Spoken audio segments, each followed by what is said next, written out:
Assalamu alaikum wa rahmatullahi wa barakatuh. My dear students, I welcome you all again. I am your chemistry tutor Yasir sir, and this is video lecture number 11 for the class 11th. We are discussing the chapter equilibrium, my dear students, and today our topic is about characteristics of equilibrium constant. This is a very important topic, and many questions have been asked in the competitive examination many times. So let's focus on the today's topic, that is characteristics of equilibrium constant. Equilibrium constant के बारे में हमने previous video lectures में पढ़ा है, और equilibrium constant, my dear students, you know that ये हम दो तरीकों से जो है वो निकालते हैं और उसको डिस्कस करते हैं. एक है in terms of Kc, दूसरा in terms of Kp. अब Kc हो या Kp हो, यानी कि इक्विलिब्रियम कांस्टेंट हो. अब इस इक्विलिब्रियम कांस्टेंट के कौन से कैरेक्टरिस्टिक प्रॉपर्टीज होते हैं, तो वही हमारा टॉपिक है, characteristics of equilibrium constant. So my dear students, in order to understand this concept properly, let us discuss it. तो चलिए हम पढ़ते हैं इस चीज को. पहली बात, पहला पॉइंट जो मैं यहाँ पर डिस्कस करूंगा वो ये कि यानी कि characteristic number first, equilibrium constant के लिए कैरेक्टरिस्टिक नंबर फर्स्ट क्या है. मान लो हमारे पास एक प्रोसेस है, देखिए हमारे पास एक प्रोसेस है, that is A plus B gives forward backward, that is C plus D. ये केमिकल रिएक्शन है, ये केमिकल प्रोसेस है. मान लो इस केमिकल प्रोसेस के लिए जो according to law of mass action आप इक्विलिब्रियम कांस्टेंट निकालते हैं. अब आप इन टर्म्स ऑफ Kc निकालो dear students, in terms of Kp निकालो, वो आपकी मर्जी है और वो डिपेंड करेगा रिएक्शन क्या है. चलो मैं जनरल में लिखता हूं K. अब ये K जो है ये Kc भी हो सकता है, ये Kp भी हो सकता है. आप मुझे बताओ इस रिएक्शन के लिए इक्विलिब्रियम कांस्टेंट कैसे रिप्रेजेंट करते हैं, तो वो मैंने यहाँ पे लिखा है that equilibrium constant for this reaction at the stage of equilibrium will be the molar concentration of product C multiplied by the molar concentration of product D divided by the molar concentration of product reactant A multiplied by the molar concentration of reactant B. तो कहने का मतलब है that this is the equilibrium constant for this chemical reaction, और वो मैंने इससे represent किया. मान लो मैंने इस इक्वेशन को इक्वेशन फर्स्ट नाम रखा. अब मैं क्या करूंगा काम, मैं इसी इक्वेशन को, इसी रिएक्शन को जो मैंने यहाँ पे आपको दिखाई, मैं इसको रिवर्स कर रहा हूं. देखो मैंने रिवर्स लिखा, रिवर्स प्रोसेस. रिवर्स प्रोसेस क्या है, मैंने अब यही साइड जो है यहां से स्टार्ट की. मान लो पहली प्रोसेस मैंने क्या दिखाई कि मान लो यहां से स्टार्ट हो रही है A प्लस B जो है रिएक्टेंट से, और ये दे रहे हैं C plus D that is product. अब अगर मान लो आप प्रोसेस को रिवर्स कर रहे हो, मान लो आपका C and D he reactant है और आपका A एंड B प्रोडक्ट बनेगा, यानी कि आपको इस केमिकल रिएक्शन को रिवर्स करना है. तो वो रिवर्स प्रोसेस मैंने यहाँ पे लिखी है. देखो अब मैंने क्या लिखा है, C plus D gives forward backward that is A plus B. अब आप इसी तरीके से इस प्रोसेस के लिए इक्विलिब्रियम कांस्टेंट निकालें. अब जाहिर सी बात है, सिर्फ रिएक्शन जो है आपने रिवर्स की. अब उस रिएक्शन के लिए इक्विलिब्रियम कांस्टेंट क्या होगा, लेट अस सपोज मैंने डिनोट किया K डैश से. अब आपको देखना है K डैश और K के दरमियान क्या रिलेशनशिप होगी. देखिए अब आप बताइए इस रिएक्शन के लिए, इस प्रोसेस के लिए, how you will write the equilibrium constant. आप ऐसे लिखोगे that equilibrium constant at equilibrium will be equivalent to, जो प्रोडक्ट्स होते हैं डियर स्टूडेंट्स वो हम न्यूमरेटर में लिखते हैं और जो रिएक्टेंट्स होते हैं वो हम डिनोमिनेटर में लिखते हैं. तो बताओ यहां पे क्या है, यहां पे प्रोडक्ट इस टाइम ये और इस टाइम रिएक्टेंट्स ये. देखो मैं यहां पे लिखता हूं आपको, ये R जो मैं यहां पे लिखता हूं ये रिएक्टेंट्स है इस टाइम, और यहाँ पे P जो है ये प्रोडक्ट्स है. लेकिन जब आप प्रोसेस को रिवर्स करते हो उस टाइम आपके रिएक्टेंट्स R बन जाते हैं, ये C एंड D, और प्रोडक्ट्स आपका जो है उस टाइम A एंड B बन जाते हैं. सबको समझ आ रहा है. तो कहने का मतलब ये है यहाँ पे दैट इस रिएक्शन के लिए K क्या होगा मुझे नहीं पता, मैंने K डैश लिखा. अब तरीका क्या है, K dash will be equivalent to, देखिए यहाँ पे अब प्रोडक्ट C है तो it will be molar concentration of product A multiplied by molar concentration of product B divided by the molar concentration of reactant C multiplied by the molar concentration of reactant D. अब जो भी इसका value equilibrium constant का है मैंने वो K dash लिखा.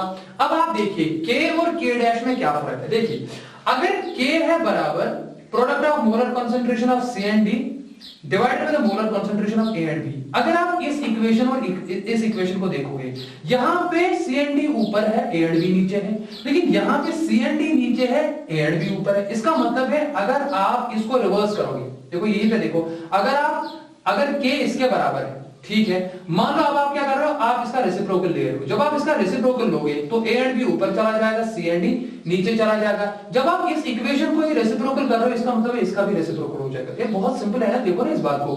K अगर बराबर है C multiplied bye D divided by A multiplied bye B. अब आप क्या करोगे, आप इस इक्वेशन का रेसिप्रोकल ले लो. अगर आप इस इक्वेशन का रेसिप्रोकल लेते हैं, चलो मैं यहां पे लेता हूं, मैं इस इक्वेशन का रेसिप्रोकल करता हूं. रेसिप्रोकल रेसिप्रोकल ऑफ इक्वेशन ए करूंगा मैं, या इक्वेशन फर्स्ट, वो क्या आएगा, तो k बन जाएगा उस time 1 divided by k is equal to, इसका भी रेसिप्रोकल हो जाएगा, that will be molar concentration of A into molar concentration of B divided by molar concentration of C into molar concentration of D। अब आप इस equation को देखिए यहां पे क्या है, A B C D, तो इसके बराबर है। इसका मतलब क्या हुआ, इसका मतलब ये जो K डैश है वो इसके रेसिप्रोकल के बराबर है। कहने का मतलब क्या है, अगर आपके पास एक प्रोसेस है डियर स्टूडेंट्स, एक रिएक्शन है जिसके लिए इक्विलिब्रियम कांस्टेंट K है, और अगर आप उसी प्रोसेस को रिवर्स कर रहे हो, आप उस प्रोसेस को रिवर्स कर रहे हो, रिवर्स रिएक्शन कर रहे हो, तो उस प्रोसेस के लिए जो इक्विलिब्रियम कांस्टेंट होगा वो पहले का रेसिप्रोकल होगा, that will be equal to 1/k। तो कहने का मतलब है this is characteristic first of equilibrium constant, means for a particular process, if the equilibrium constant for a particular reversible process is represented by k, then the chemical this equilibrium constant for its reverse reaction, that will be equal to its reciprocal, that will be equal to 1 divided by k। तो ये बहुत ही simple जो है concept था जो मैंने आपको यहाँ पे समझाया। देखिए आप इस चीज को हम थोड़ा और मैं आप एग्जांपल दूंगा और उस चीज से हम ये क्लियर करेंगे। देखो आप फिर से देख लीजिए, तो k dash will be equal to 1 divided by k, यानी कि जो k का वैल्यू होगा इसका उसका रेसिप्रोकल होगा। देखिए मान लो मेरे पास एक रिएक्शन है, देखिए ये मैं इरेज करता हूं, आपने लिखा होगा। मान लो मेरे पास एक रिएक्शन है, देखिए रिएक्शन क्या है, मेरे पास एक रिएक्शन है CH3 COO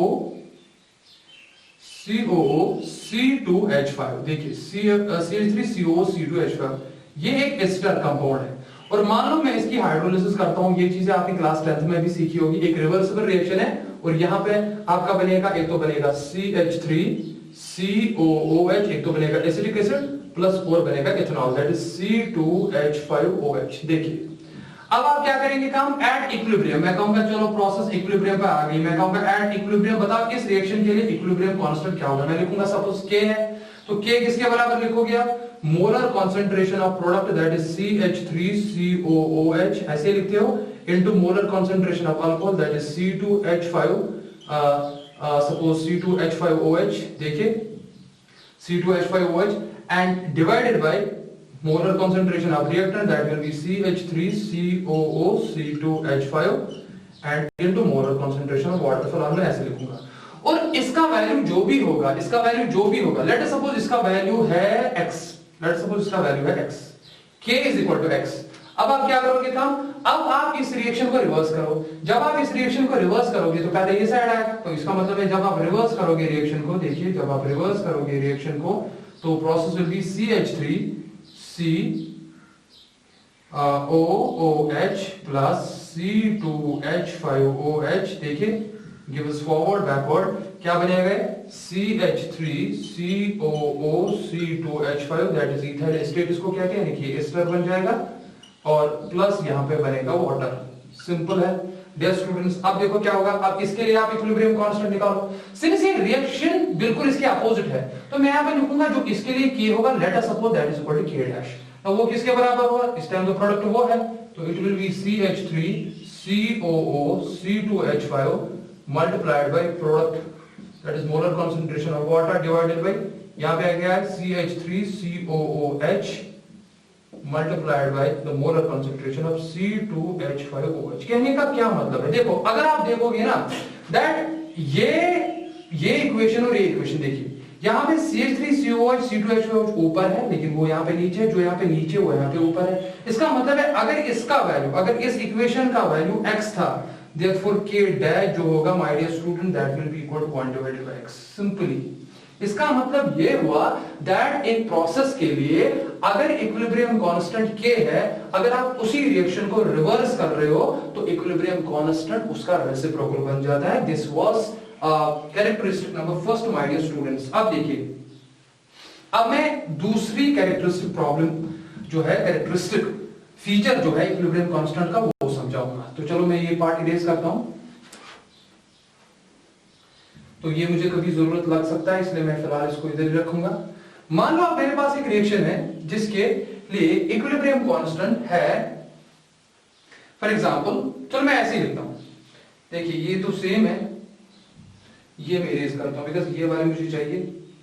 अब मान लो एक केमिकल रिएक्शन है, ये मैंने आपको दिखाई है ऊपर, A plus B gives C plus D. मान लो इसके लिए इक्विलिब्रियम कांस्टेंट क्या है, मैं कैरेक्टरिस्टिक नंबर सेकंड आपको डिस्कस करा रहा हूं, characteristic number second. Now again एक केमिकल रिएक्शन है जिसके लिए इक्विलिब्रियम कांस्टेंट कितना है, वो K है। अब अगर आप इस रिएक्शन को डिवाइड 2 से कर रहे हो, यानी कि अगर आप इस रिएक्शन को डिवाइड कर रहे हो बाय 2 या बाय n बाय 3, जो भी है, फिलहाल मैं 2 लेता हूं सिंपल। तो इक्वेशन क्या बनेगी खुद बताओ, ये बनेगी a by 2 plus b by 2, या आप ऐसे भी लिख सकते हो, अगर आप डिवाइड बाय 2 करोगे तो ऐसे भी लिख सकते हो, 1 divided bye 2 into a plus 1 divided bye 2 into b gives forward backward 1 divided bye 2 into c plus 1 divided bye 2 into d। अब देखिए, अब इस रिएक्शन के लिए, जो कि नई रिएक्शन ही, बिकॉज़ आपने इसको डिवाइड 2 किया, अब देखो इक्विलिब्रियम कांस्टेंट जो नया होगा वो क्या बनेगा। फिलहाल मुझे नहीं पता, मैं लिखूंगा k dash is equal to, तो चलो करो, देखो it will be molar concentration of C, जो इसका स्टोइकोमेट्रिक कोएफिशिएंट है वो पावर में चढ़ेगा, that is 1/2 into molar concentration of D, उसका स्टोइकोमेट्रिक कोएफिशिएंट भी है 1/2, वो ऊपर चढ़ेगा, divided by molar concentration of A, उसका स्टोइकोमेट्रिक कोएफिशिएंट 1/2 है, multiplied by molar concentration of B, उसका भी है 1/2। अब देखो ये 1/2 1/2 1/2 1/2, क्या मैं कॉमन नहीं निकाल सकता, मैं क्या ऐसे लिख सकता हूं, molar concentration of C into molar concentration of D divided by molar concentration of A into molar concentration of B, और मैं इसको ऐसे करूंगा होल ब्रैकेट में 1/2। क्या मैं ऐसे लिख सकता हूं, बिल्कुल लिख सकता हूं। इसका मतलब है 1/2 सबको मल्टीप्लाई है ऊपर एज पावर में।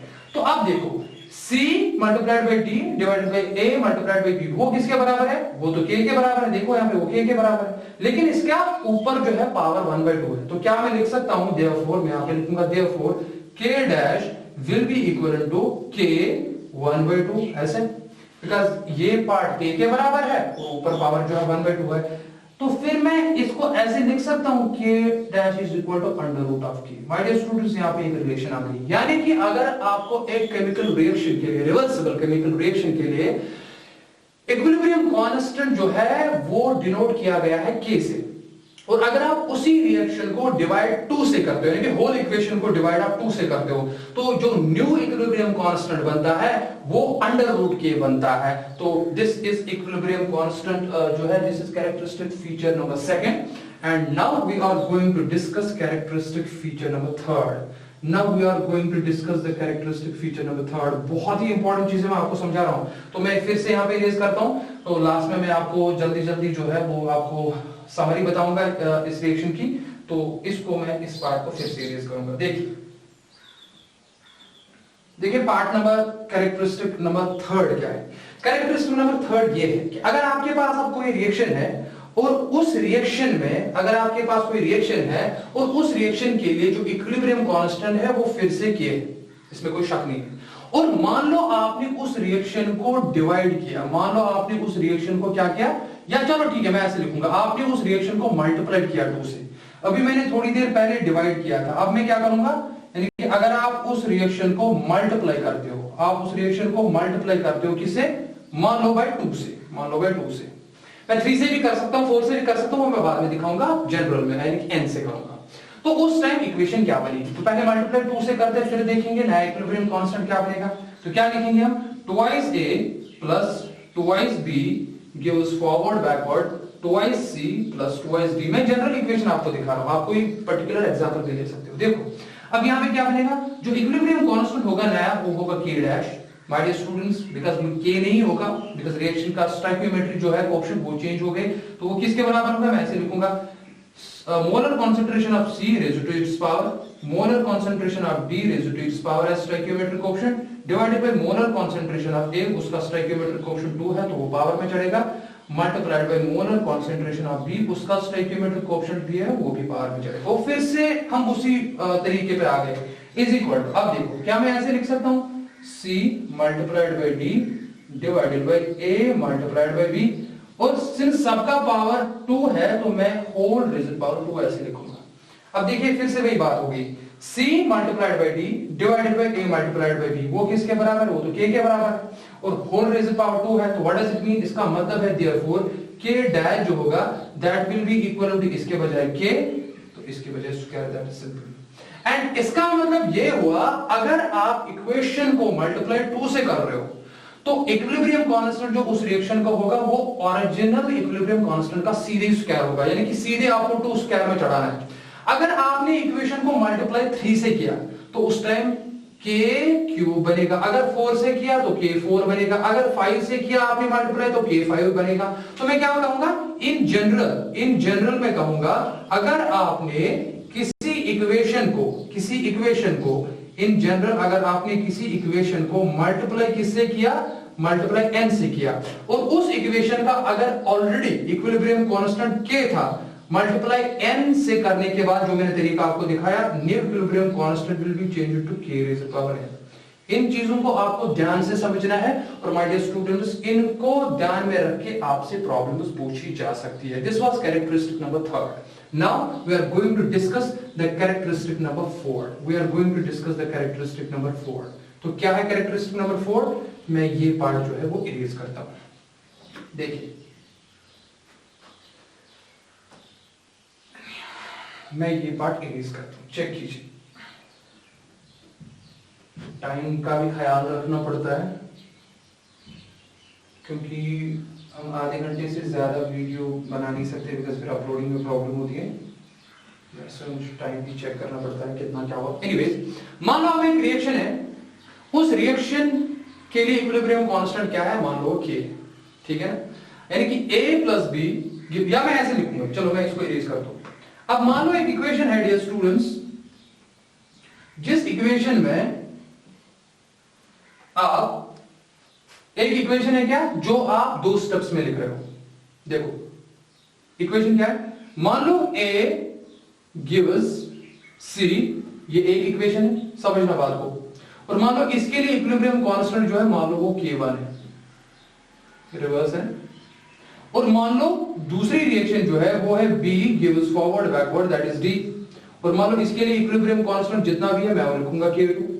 अब मैं क्या करूंगा काम, अगर मैं दोनों रिएक्शन को, this is reaction number first, this is reaction number second, मैं फिर से कहता हूं, अगर एक केमिकल रिएक्शन है रिवर्सिबल, जिसमें A रिएक्टेंट है और C प्रोडक्ट देता है, उसके लिए इक्विलिब्रियम कांस्टेंट जो आप निकालेंगे वो K1 है, और दूसरी केमिकल रिएक्शन जो है जिसमें B जो है वो D दे रहा है और उसके लिए इक्विलिब्रियम कांस्टेंट K2 है। अगर आप क्या कर रहे हो, अगर आप इस रिएक्शन को समेशन कर रहे हो, समेशन यानी कि एडिशन आप कर रहे हो, यानी कि आप इस रिएक्शन को ऐड कर रहे हो, तो जब आप ऐड करोगे तो रिएक्शन क्या बनेगी? देखो ये 2 रिएक्टेंट्स है और ये 2 प्रोडक्ट्स है, तो समेशन में आप लिख सकते हो that A plus B gives forward backward C plus D।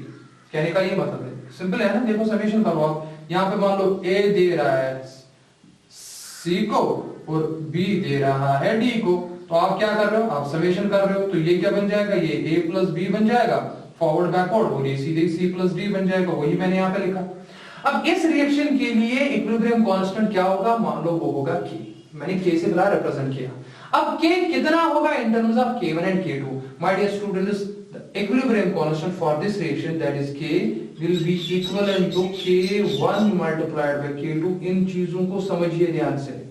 So if you have a particular reaction, if you have the individual 2 reactions in which the equilibrium constant, corresponding equilibrium constants are K1 and K2, and if you are adding the reaction, if you are summing up the reaction, then the equilibrium constant will, the new equilibrium constant will be K, and the relation with the previous equilibrium constant will be in this manner, that is K will be equivalent to K1 multiplied by K2.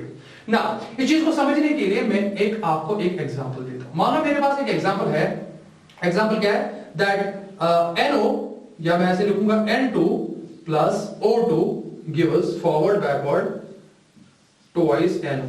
Simple है, एक reaction है, chemical equation है, ये मैंने एक main equation दिखाई। देखिए आप इस इक्वेशन के लिए क्या करेंगे काम, आप इस इक्वेशन के लिए पहले इक्विलिब्रियम कांस्टेंट निकालिए, जैसे आप निकालते हैं, तो निकालिए आराम से। तो क्या करेंगे sir, K will be equal to, मान लो इस इक्विलिब्रियम, इस रिएक्शन के लिए इक्विलिब्रियम कांस्टेंट क्या है? वो K है। वो किसके बराबर होगा? तो आपको पता है ये रिएक्टेंट्स है, ये प्रोडक्ट्स है, तो क्या लिखते हैं आप? मोलर कंसंट्रेशन ऑफ प्रोडक्ट, वो हम ऐसे लिखेंगे NO स्क्वायर ब्रैकेट में, और जो इसका स्टोइकोमेट्रिक कोएफिशिएंट है वो पावर में चढ़ेगा, divided by molar concentration of its reactants, एक तो N2 है और दूसरा O2 है। क्या यही है? क्या ये है माय डियर स्टूडेंट्स? और मान लो ये आपको K मिला, मान लो ये आपको K मिला, तो this is the net reaction, ये आपकी नेट रिएक्शन। अब क्या कर रहे हो काम? मान लो अब आप इस रिएक्शन को एलिमेंट्री स्टेप्स में, आप इस रिएक्शन को एलिमेंट्री स्टेप्स में कर रहे हो, यानी कि स्टेप वाइज कर रहे हो, एलिमेंट्री स्टेप्स में कर रहे हो। चलो एलिमेंट्री स्टेप्स में कर रहे हो तो क्या लिखेंगे? क्या मैं ऐसे लिख सकता हूं? मान लो मैं ऐसे लिखूंगा पहले N2 प्लस ऐसे भी लिखूंगा, एक सेकंड,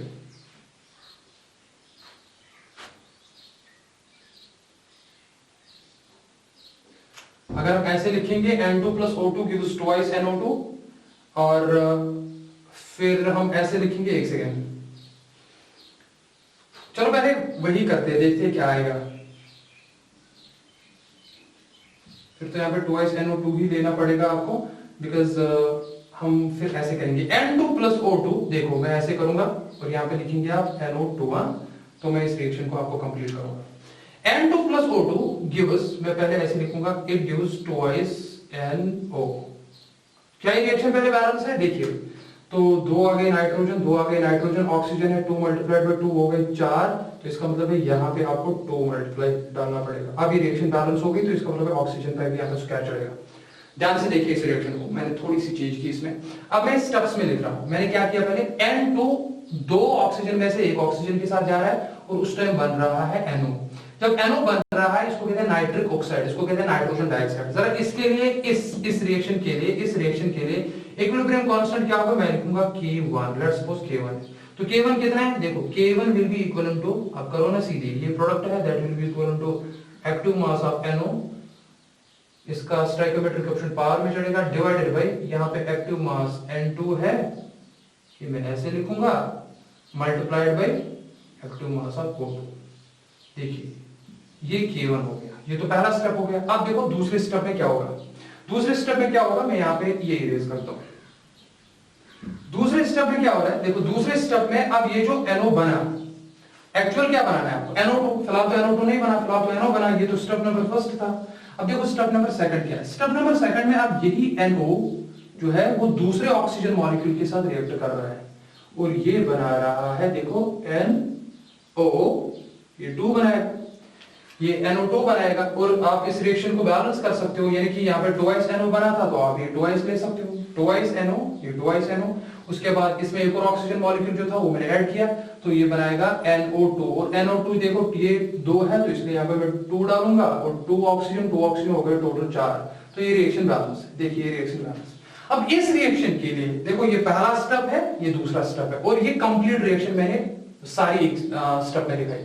अब इस रिएक्शन के लिए इक्विलिब्रियम कांस्टेंट कितना होगा? मैं कहूंगा let's suppose it is equal to K2। तो बताओ K2 किसके बराबर होगा?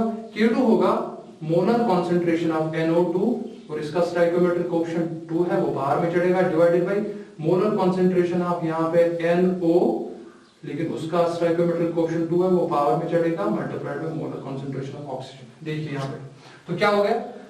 अब देखो नेट रिएक्शन क्या है, हम देखते हैं K1 एंड K2 आएगा कि नहीं आएगा। देखिए इसका मतलब क्या हुआ, ये मैंने एक रिएक्शन दिखाई, N2 plus twice O2 gives twice NO2, और उसका K जो है वो उसके बराबर होगा, और ये मैंने इंडिविजुअल में जब की तो उसमें K1 अलग आएगा, K2 अलग आएगा आराम से। अब मैं क्या करूंगा, मैं इनका मल्टीप्लाई करूंगा, K1 इंटू K2, बिकॉज मैंने क्या कहा आपको, मैंने कहा आपको, मैं यहाँ पे लिखूंगा, मैंने आपको कहा है K1 into K2 will be equal to total K, यही मैंने आपको समझा। अब देखते हैं होगा कि नहीं होगा। देखो K1 इंटू K2 किसके बराबर होगा? K1 किसके बराबर है यहाँ पे देखो, तो मैं यहाँ पे लिखूंगा NO, उसका रेज़्ड पावर 2 है, डिवाइडेड बाय उसका N2 and multiplied by O2 है। ठीक है ना, यहां तक समझ आ गया। उसके बाद K2 कितना है? K2 ये है, तो K2 में लिखूंगा, इसके बाद मल्टीप्लाइड, ऐसे मल्टीप्लाइड बाय K2 किसके बराबर है? NO2 उसका पावर 2 है, डिवाइडेड बाय NO उसका पावर 2 है, और ऑक्सीजन। अब देखियो कैंसिल, देखो कुछ होगा मत, NO का स्क्वायर और NO का स्क्वायर कैंसिल, और कुछ कैंसिल होगा नहीं, फिलहाल और कुछ कैंसिल नहीं होगा। तो बताओ टोटल किसके बराबर हो गया? दैट इज इक्वल टू, ऊपर है NO2 NO2 का स्क्वायर, और ये यहाँ पे मैं फिर से लिखूंगा K1 multiplied by K2 divided by, नीचे एक तो है N2 और यहाँ पे क्या है O2 इंटू O2, ये 2 बार है, तो वो क्या हो जाएगा O2 का स्क्वायर। जरा इस इक्वेशन को देखो, इस इक्वेशन को देखो, इस इक्वेशन को देखो, NO2 का स्क्वायर, NO2 का स्क्वायर, N2 प्लस O2 का स्क्वायर, N2 प्लस O2, वो किसके बराबर है? K के बराबर। इसका मतलब ये सारा K के बराबर है। तो कहने का मतलब क्या है, that K1 into K2 will be equal to total K.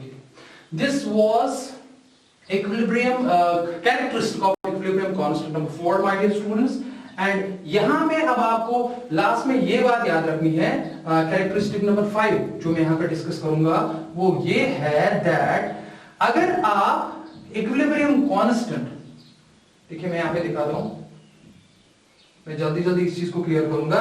Characteristic number feature 5 जो है वो ये है that equilibrium constant, equilibrium constant जो है, इक्विलिब्रियम कांस्टेंट जिसको आप या तो Kp से भी लिख सकते हो या Kc से भी, ये इसका होता है constant value, constant value at constant temperature. इस बात को आप समझिए, इसका कांस्टेंट वैल्यू होता है कांस्टेंट टेम्परेचर, कांस्टेंट टेम्परेचर। इसीलिए हम कहते हैं equilibrium constant is a function of temperature. अगर आप टेम्परेचर को चेंज करोगे डियर स्टूडेंट्स तो इक्विलिब्रियम कांस्टेंट का वैल्यू चेंज होगा। कहने का मतलब है that equilibrium constant is directly proportional to the temperature in kelvin, इस बात को समझ लेना। एंड कैरेक्टरिस्टिक नंबर 6 जो है that addition of catalyst, addition of catalyst, addition of catalyst has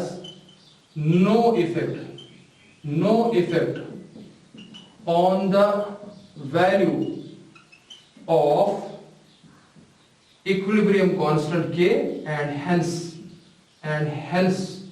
on state of equilibrium, and hence on state of equilibrium, but it helps in attaining the equilibrium, but it helps in attaining the equilibrium quickly.